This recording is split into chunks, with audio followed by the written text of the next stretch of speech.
Good morning everyone. In this series we are going to cover current affairs. Now first we are going to cover important news, and after that we are going to cover certain questions. So first news is related to green deposit.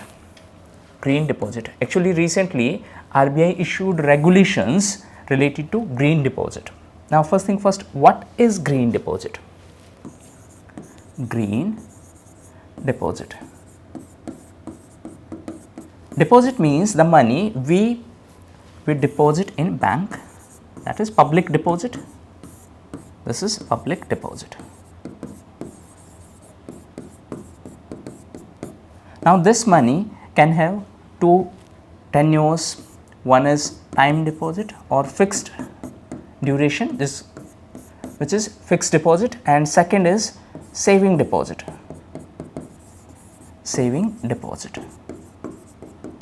Now if we deposit money in the bank and we are giving direction to the bank that you can use this money to finance green projects. Green projects. Green projects means environment friendly projects. Suppose I am depositing money in say SDFC, and I am saying that this money can be used to finance some environment friendly project. Then it is green deposit. For example, say some renewable energy project.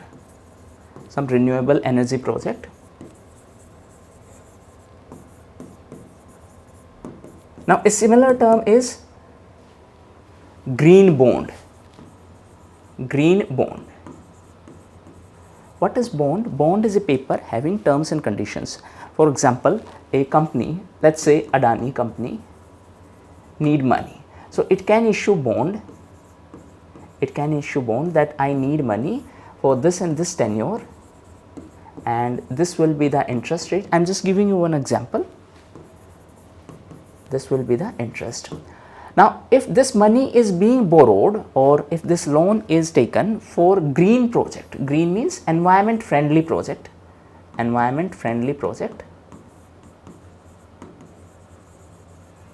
then it will be green bond. So the major difference between green deposit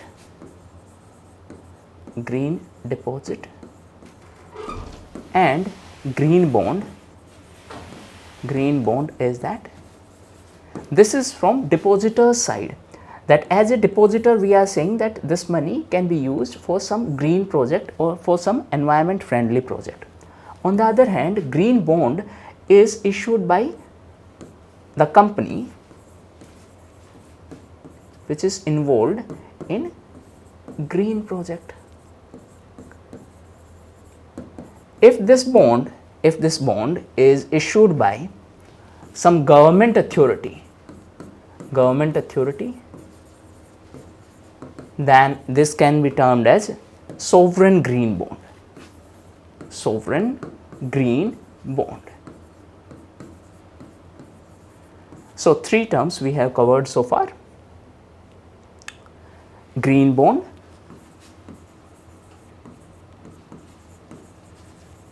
sovereign green bond, and third one is green deposit. So recently RBI issued directions related to green deposit. Now to promote green financing means to ensure financing for environment friendly project, RBI recently joined NGFS. What is NGFS? It is network for greening the financial system.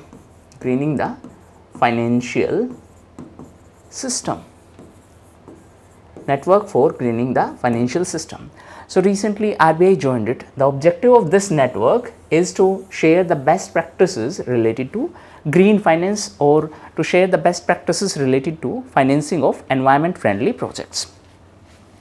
Now a couple of important things related to NGFS. First and foremost, NGFS came into picture after One Planet Summit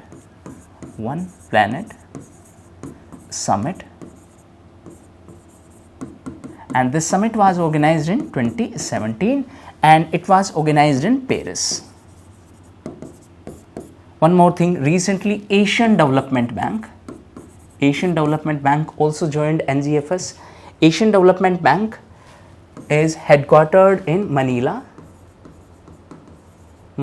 in Philippines, and the majority shareholders or major shareholders in Asian Development Bank are US and Japan, China, India and Australia. Now one more thing, these 4 countries, that is US, Japan, India and Australia, they are part of Quad.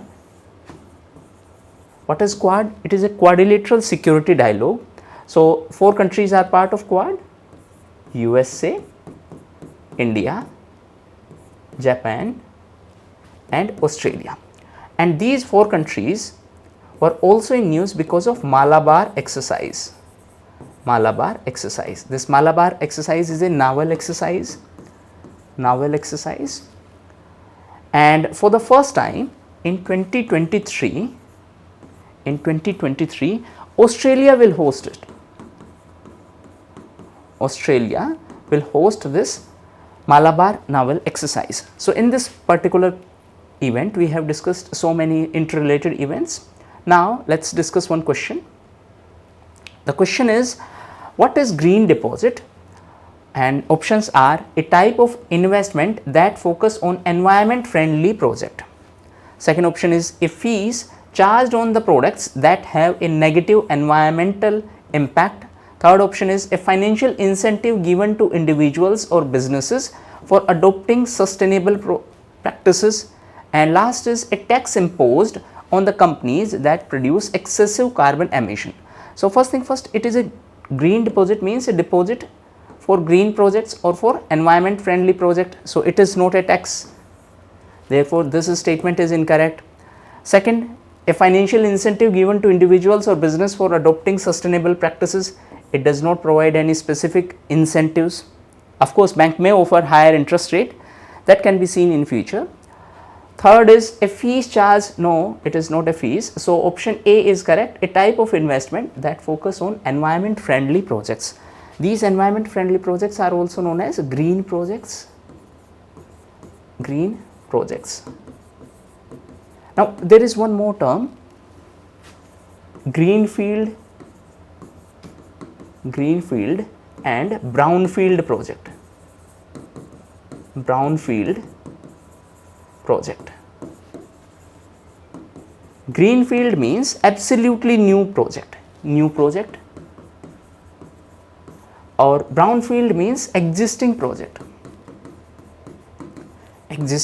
For example, construction of a new school building will be a greenfield project. On the other hand, construction of a classroom in existing school, that will be example of brownfield. So brownfield means some project is already existing and we are just upgrading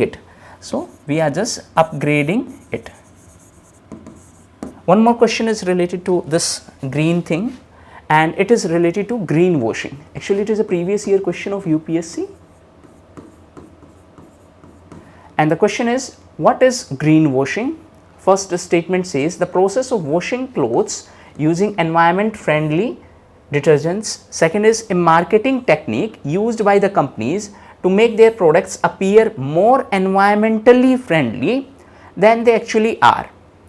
Third is a term used to describe the act of recycling waste materials for environmental conservation. And last option is a government policy that promote the use of renewable energy sources. Actually, this is all about the companies which use marketing techniques to promote their products by claiming that they are very environment friendly, even if they are not. That means companies falsely claim that their products are environment friendly, even if they are not. That is why this term washing. A similar term is money laundering. that is also like washing, in which we are converting black money into white money. White money. What is black money? Black money is the money without taxation, means the money on which tax is not paid.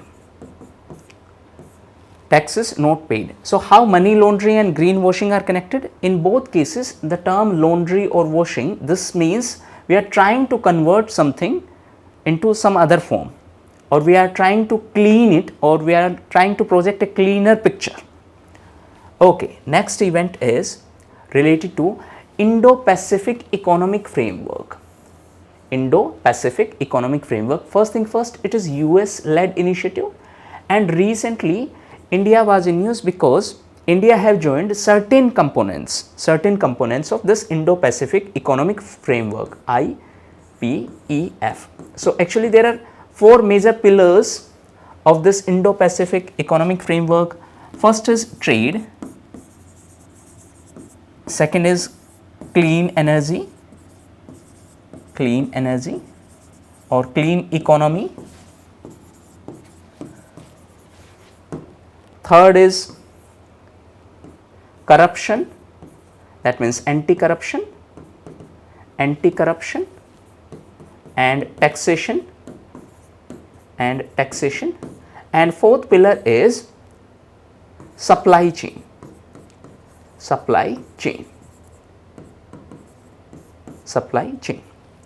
So, these are the member countries.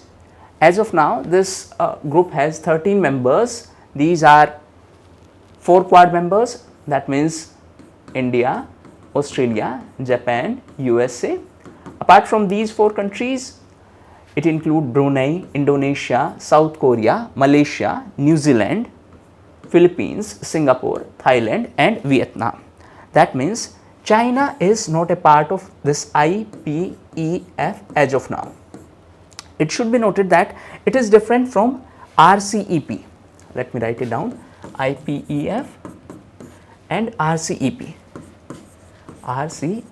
What is RCEP? It is Regional Comprehensive Economic Partnership. Now, this Regional Comprehensive Economic Partnership is between ASEAN and 5 other countries, 5 free trade agreement countries. These 5 countries are China, Japan, South Korea, Australia and New Zealand. One thing is important, this is China led initiative kind of, this is US led initiative. India have joined certain pillars of IPEF. On the other hand, in RCEP, initially we were involved in negotiations. However, as of now, we are out of it. As of now, we have not joined RCEP. Now, what is this ASEAN? It is association of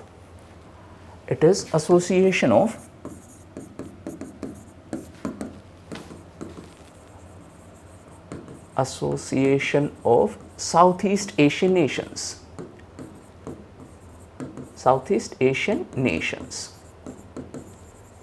Actually, this is an organization of 10 Southeast Asian nations. It was formed in 1967 through Bangkok Declaration. Recently, one more country, that is 11th country, joined ASEAN, and this country is East Timor. The headquarters of ASEAN is in Jakarta in Indonesia. Recently, Indonesia was also in news because it has decided to change its capital, and now it is planning to shift its capital to Borneo. Indonesia was also in news because of G20 summit. So, this year, that means in 2023, India is host. In 2022, Indonesia was host. And in 2024, Brazil will host this summit. Brazil will host this summit. Recently, for this G20 summit, Amitabh Kant was appointed as Sherpa. Sherpa means he is going to play the key role for these meetings this time because India is hosting this event, therefore it is important. One more thing, he is ex-CEO of Niti Aayog. Niti Aayog. What is Niti Aayog? It is National Institution for Transformation of India, and it is successor of Planning Commission. Planning Commission is an executive body. It was set up in 1950. Later, it was replaced by Niti Aayog. Niti Aayog. Okay, now let's discuss one question. The question is, how does RCEP, that is Regional Comprehensive Economic Partnership, relate to Indo-Pacific Economic Framework? So, first option is RCEP is a key initiative under Indo-Pacific Economic Framework. Of course, it is incorrect because IPEF is led by USA. On the other hand, RCEP is different. It is a combination of ASEAN plus certain other countries. Second statement says RCEP and the Indo-Pacific Economic Framework are the part of TPP, that is Trans-Pacific Partnership. Now, let me briefly explain what is TPP. So, actually it was also a US-led initiative and 12 countries were part of it. However, when Donald Trump became the president, so he decided to withdraw, and therefore this became TPP 11. That is, after exit of USA, 11 countries were part of this grouping. It is also a trade agreement.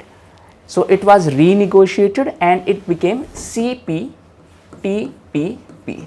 that is Comprehensive and Progressive Trans-Pacific Partnership. Recently, this CPTPP was also in news because UK have decided to join it, and that is why UK have applied for this grouping. So, this is also incorrect. Second statement is also incorrect. Third statement says that the Indo-Pacific Economic Framework is a subset of RCEP focusing on specific economic aspects. This is also incorrect, and therefore correct answer is nota, that is none of the above. Next is related to India's trading partner. So, recently there was a news that USA became India's biggest trading partner in fiscal year 23, and the bilateral trade between India and USA have increased by 7.65%, and it is $128.55 billion. Now, couple of important things. First and foremost, there is a term balance of payment. Balance of payment means transactions of India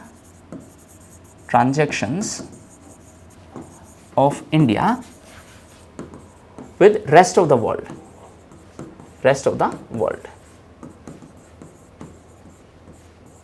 Now, this balance of payment will have two major components. One is current account, and another is capital account. In capital account, there are subcomponents, for example, FDI, that is foreign direct investment. There is FPI, that is foreign portfolio investment. Now, this FPI can be subcategorized into two components: QFI, that is qualified foreign investment, and FII, that is foreign institutional investors. Similarly, under this current account, there are major components like trade in goods and trade in services. Trade in goods can be said as trade in visibles, and trade in services can be said as trade in invisibles. Okay, now let's discuss the key points or important facts related to this trade. So, trade between India and USA has increased, and it has increased by 7.65%. Now, these numbers are important, therefore, you need to remember them. So, now the bilateral trade, bilateral means between India and USA, it is $128.55 billion. It is in billion. Last year, it was $119.5 billion. Our exports increased by 2.81%, and it is roughly $78 billion. Similarly, our imports also increased, and the increment is about 16%. Now, our imports are roughly $50 billion. One thing that should be kept in mind, there are two terms, trade surplus and trade deficit. Trade surplus means our exports are greater than imports. On the other hand, trade deficit means our imports are greater than exports. So, in case of USA,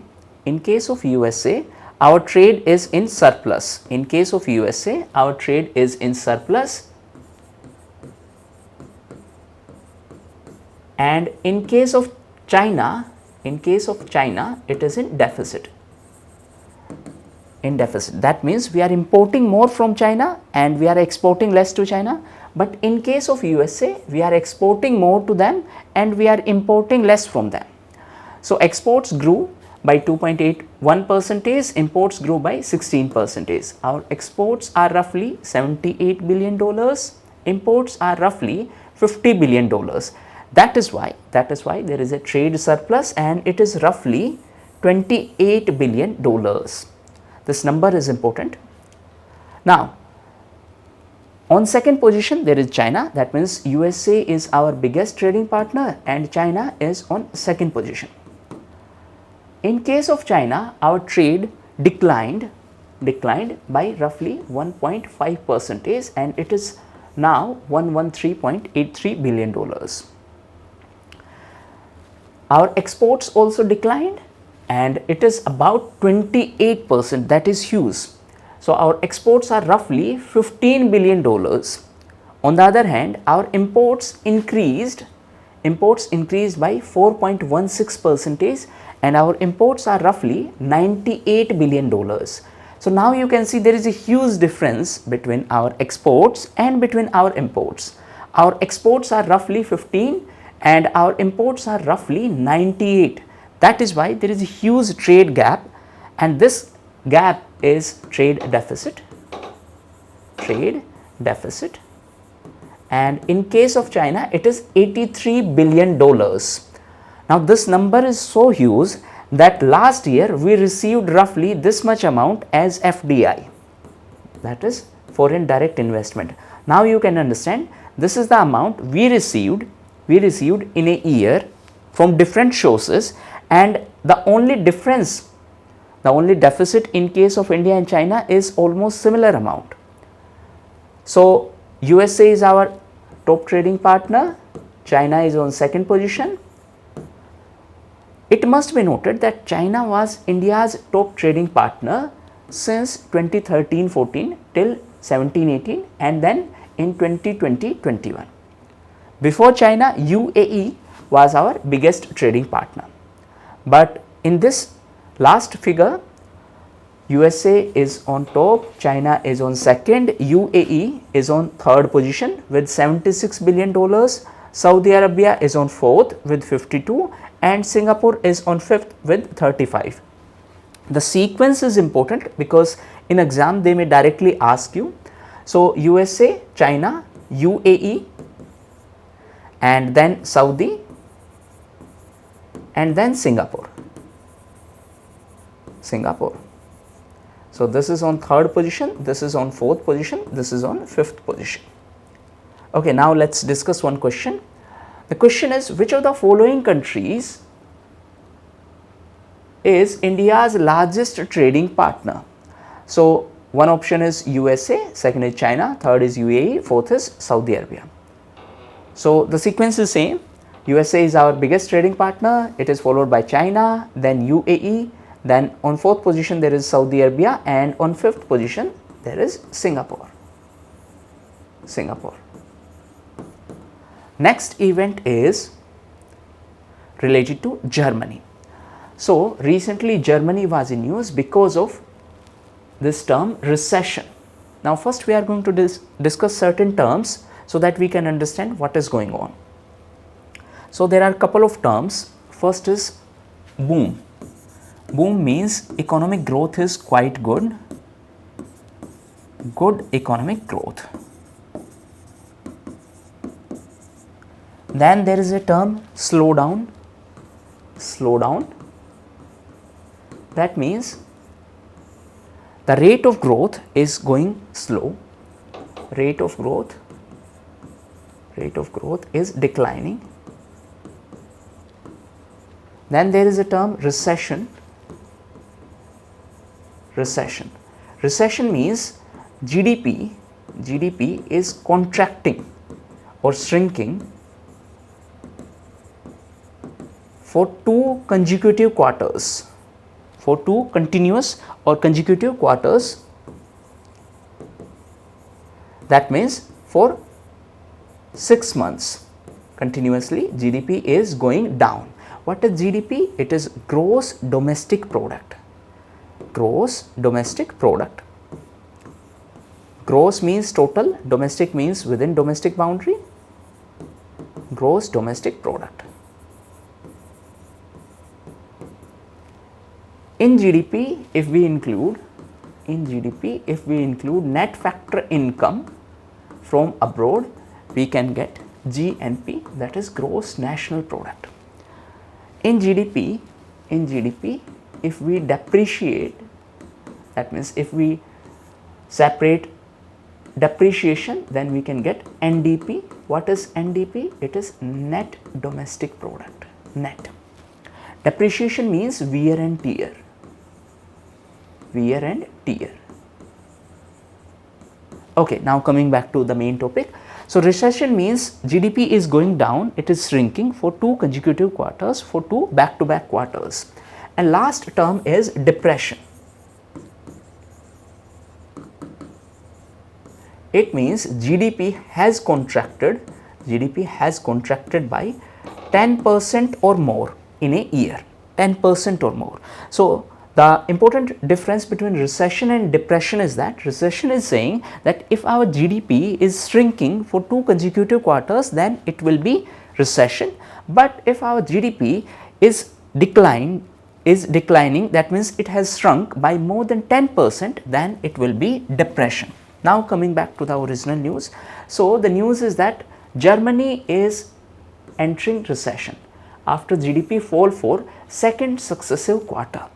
So, Germany is significant economy of Europe. In fact, in terms of nominal GDP, Germany is on 4th position. That means it is the 4th largest economy of world. USA is on top position. USA is followed by China, then Japan, then Germany, and on 5th position India. India recently surpassed UK to become 5th largest economy in terms of nominal GDP. In terms of purchasing power parity, India is on 3rd position. That means it is 3rd biggest economy. So, in terms of purchasing power parity, China is on top position, USA is on 2nd position, and India is on 3rd position. What is this term purchasing power parity? It means suppose we have to purchase this pen in 2 different countries, say in USA and in India. Then what will be its cost? Let's suppose in USA it is of $5, in India it is of say 50 rupees. So, we are going to compare the purchasing power of different currencies. That means if we have to purchase same item in 2 different currencies, how much it will cost us. This is purchasing power parity. It is a parameter used to compare the economies of different world.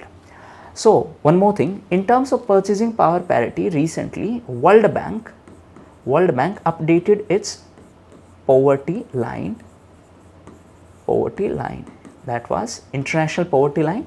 So previously it was $1.90 per person per day. Now it has been increased to $2.15 per person per day. In case of India, officially the poverty lines are decided on the basis of Tendulkar Committee report. Tendulkar Committee report.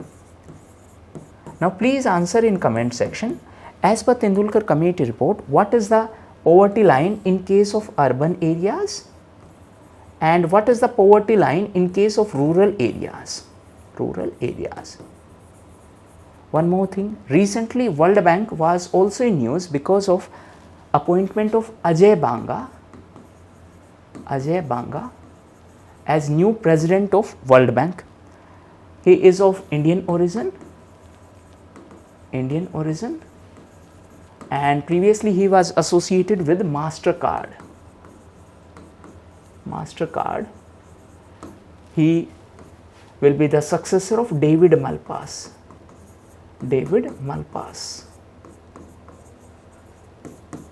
Okay, now let's discuss the question. The question is, recession is characterized by, so first option is significant increase in the economic growth and productivity. Will it be increase? Of course not. Second is a sustained period of high inflation and rising prices. We are not sure. Now let's see third option, decline in economic activity marked by negative GDP growth. This option is correct. But let's see fourth option as well, a decrease in government spending and budget surplus. So this is not a correct description, this is also not a correct one, and therefore third option is correct description. One more thing, in case of recession, it is for 6 months or 2 consecutive quarters if our GDP is shrinking or declining. In case of depression, it is 10% or more contraction in GDP. 10% or more contraction in GDP. Next news is related to RBI. So recently RBI approved the transfer of 87416 crore as a dividend payment to central government for 2022-23. First thing first, RBI is an entity of Government of India. So the profit of RBI are transferred to Government of India as a dividend. This year RBI decided to transfer 87416 crore rupees. Number is important. In exam they can directly ask you, specifically in state PCS. In case of UPSC, they won't ask numbers, but they can ask conceptual information. Okay, first thing first, this year 87416 crores were transferred. Last year it was 30,307, and last year it was 99,122 CR. Okay, now first let's discuss some important information related to RBI. RBI is Reserve Bank of India. It is monetary authority of our country. Monetary authority. Okay, and as per RBI Act 1934, RBI transfer the surplus resources to government as dividend. As per which act? As per RBI Act of 1934. RBI was set up on the recommendation of Hilton-Young Committee. One more thing, initially the headquarters of RBI was in Mumbai. Initially it was in Calcutta and later it was shifted to Mumbai. Presently it is in Mumbai only. There was a committee, Bimal Jalan Committee, that recommended that RBI need to align its financial year according to government financial year. Government financial year. Now, what is government financial year? It means Government of India's financial year start from 1st of April and it ends on 31st of March. Previously, the financial year of RBI was from 1st of July and it ended on 30th of June. Therefore, this 𝙱𝙂𝚂𝙲 committee recommended that this financial year should be aligned. Aligned means it should be same as the financial year of Government of India. That is why RBI left this practice of July to June financial year and shifted towards April to March financial year. Okay, now let's discuss the question.